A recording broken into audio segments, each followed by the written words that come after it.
আগুনে পুড়ে যাচ্ছে ইসরায়েলের মধ্যাঞ্চল। গাজায় যখন আগ্রাসনের সব সীমা ছাড়িয়ে যাচ্ছে ইসরায়েল, ঠিক তখনই মধ্যপ্রাচ্যের কসাই বেনিয়ামিন নেতানিয়াহুর দেশ থেকে ভেসে এলো আর্তনাদ। ভয়াবহ দাবানল ছড়িয়ে পড়েছে দেশটিতে। আগুনে পুড়ে খাক হয়ে যাচ্ছে প্রান্তরের পর প্রান্তর। আগুনের তীব্রতা আর বাতাস এতটাই ভয়ঙ্কর হয়ে উঠেছে যে নিমিষেই বেশ কয়েকটি শহরে ছড়িয়ে পড়েছে দাবানল। এরই মধ্যে শহরের বাসিন্দাদের নিরাপদ দূরত্বে সরিয়ে নেওয়া হয়েছে।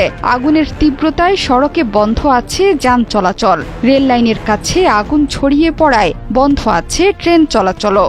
এমন পরিস্থিতিতে অ্যাডহক কমান্ড সেন্টারের জরুরি বৈঠকে অংশ নিয়েছেন ইসরায়েলের প্রধানমন্ত্রী বেনিয়ামিন নেতানিয়াহু। গণমাধ্যমগুলোতে বলা হয়েছে, মধ্য ইসরায়েলের মোসাব তারুমের কাছেই প্রথম আগুনের সূত্রপাত। এখন যে কোনো ব্র্যান্ডের পুরাতন এসি বদলে নতুন ওয়ালটন এসিতে উপভোগ করুন 25% ছাড়। তাপমাত্রা বৃদ্ধি এবং বাতাসের তীব্রতায় বিভিন্ন জায়গায় ছড়িয়ে পড়েছে সেই আগুন। বেইত শেমেশ শহরের বেশ কয়েকটি স্থানেও দাবানল ছড়িয়ে পড়েছে।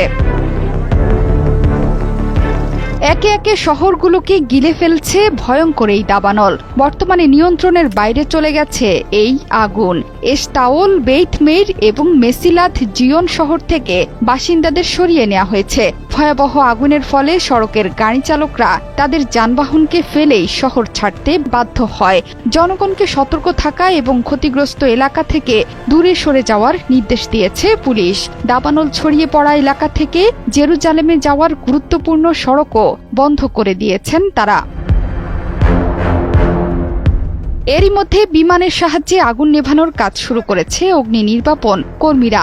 আগুন নেভাতে গিয়ে 7 জন দমকল কর্মী সহ কমপক্ষে 9 জন আহত হয়েছেন। ফায়ার অ্যান্ড রেস্কিউ অথরিটির মুখপাত্র জানান, আগুন নেভাতে গিয়ে 9 জন আহত হয়েছেন। তাদের মধ্যে 7 জন দমকল কর্মী এবং 2 জন বেসামরিক নাগরিক।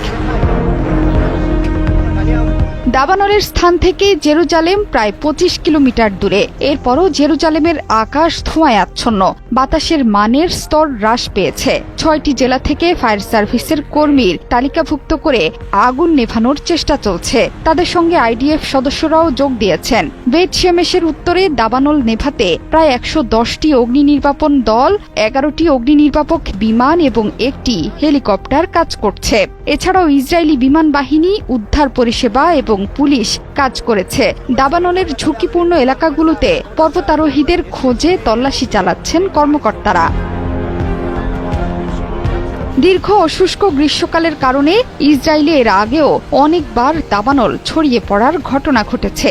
একই ঘটনা ঘটেছে আমেরিকার নিউ জার্সিতেও। সেখানেও তীব্র দাবানলের সাথে লড়ছে মার্কিন জনগণ। যে কোনো সময় ক্যালিফোর্নিয়ার মতো রূপ ধারণ করতে পারে নিউ জার্সিও। জোহরা চৌধুরী, সেতু 71।